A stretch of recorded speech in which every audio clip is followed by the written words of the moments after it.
overwhelmed. But yes, but it's awesome. No. Huh? It's awesome. You know, I'm looking forward to like walking the floor once all this is like, yes, after we did our panel. So. Oh, okay. My name is Monica Owusu-Breen, and I am the showrunner of Midnight Texas. I am David Gentilari, executive producer of Midnight Texas. So what can we expect with this show, and how is it so unique in this environment of so many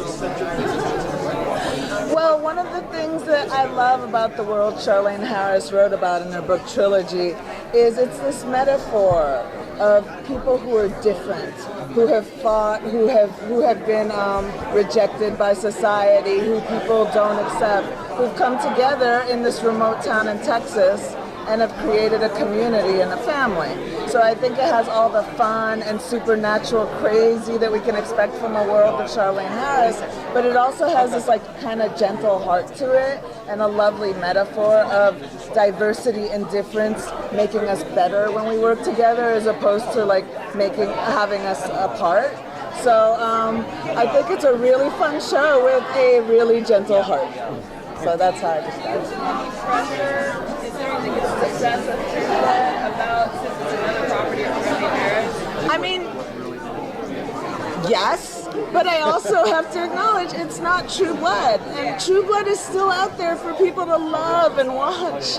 But this is a different world, and it's supernatural, and it has the same DNA because it's from the brilliant mind of Charlaine, but it also has different themes, different characters, and different kind of storytelling. So I feel like if people are open to a new experience of the supernatural, I mean, I'm a fangirl myself, so I would, I love this world, I love these characters, and I love the show, so... I also think, on the surface, it's a really fun supernatural thrill ride. We kind of equate it to a roller coaster, and I don't know if you've seen many episodes, but every episode, introduces some new wild journey that our characters go on in Midnight, and kind of digs deeper in each episode into each character an episode at a time.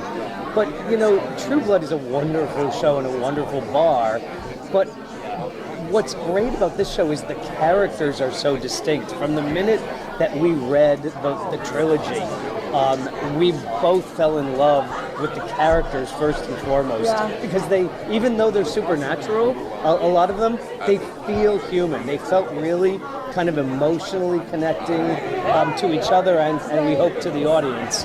And in that way, it's a unique show, unlike anything else, including True Blood. Very different sci-fi show. What were the inspirations for you guys to take it from the book style, which was light and funny, and keep it that way, not make it look as super. Well, what I love about the world of Midnight is these characters have suffered and then they found a home. So when we find them, they're in their home. They've created relationships, loves, friendships, a community. And so they find humor in their life. They love each other, they have sex, they make jokes, they crack wise. They've all lived through such hard times that like sometimes there's a sense of humor. Like Manfred has seen ghosts. He can make fun of ghosts because they're in his world. I mean, it's not like if I were to see a ghost, there'd be nothing funny about that. But when he sees ghosts every day, there's a humor and a casualness that I wanted to capture because for me that was what was special about this world. It wasn't like, oh no, there's a vampire. It's like, of course there's a vampire. Of course there's a were-tiger. Of course there's a psychic, because that's Midnight. And it's sort of a magical world that I love. Charlaine's imagination just does not ever fail to surprise me. And so I just love the whimsy and I love the humor and I love the humanity of it. I remember when we first talked about the books, there's a scene where the Midnighters were sitting around in home cooking, talking about this week's episode of Survivor. And we were like, we need to make this feel that fun, that these people really live real lives in the real world.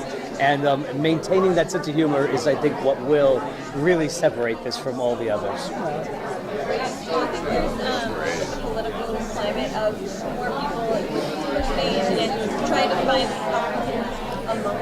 everybody and everybody distinct voice. Do you think that's something that's going to continue to exist for shows where they are kind of embodying things that are right for them? I mean, for me, that's honestly the thing that I loved. Like, beyond all the fun genre stuff, there was a moment in the third book where Fiji stood at the end of Witchlight Road and looked around and said, oh my God, there's one of everyone here. We all love each other. We all watch out for one another. We all respect one another, despite the fact that we're so different.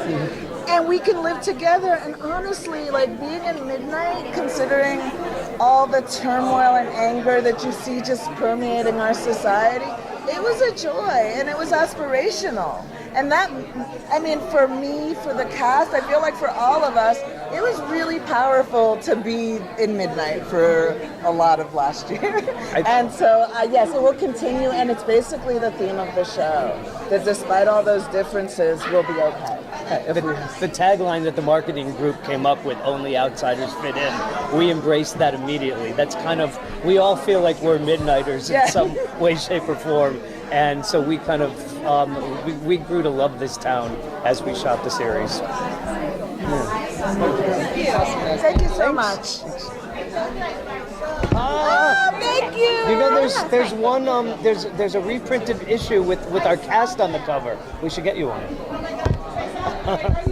Okay. Oh no, I still need to read the book. Oh yeah, they're fun. They're really fun. Thank you so much.